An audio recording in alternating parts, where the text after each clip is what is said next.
Have you ever wanted something so badly that you made yourself worse at it? I have. When I was younger, I used to take part in speech competition, and strangely enough, the competition I cared about most were usually the ones I performed the worst. I'll spend days preparing, standing in front of the mirror, repeating the same lines until I could say them without thinking. I would hear my name called in my head, see myself walking across the stage, feel the weight of that first prize in my hand before the competition even had started. And then I'll get on stage and something strange would happen. I stopped giving the speech.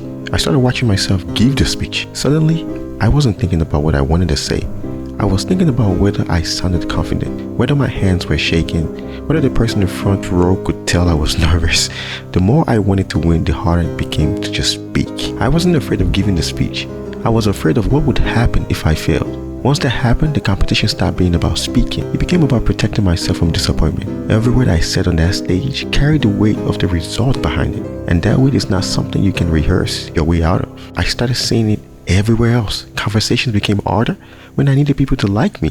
Writing became harder when I needed to prove I was good enough. The task was just never the problem. The moment it became a verdict, everything changed. The best speech I ever gave weren't the ones I cared about. They were the ones where, for a few minutes, I stopped thinking about myself. Maybe pressure was never the enemy. Maybe self-consciousness was. Because the moment the task became a verdict, you stop meeting the task as it is. You stop meeting what it might say about you if you fail. And maybe that's all what effortless achievement ever was. Someone who absorbed in the doing, that the failure of failing simply had no room left to exist.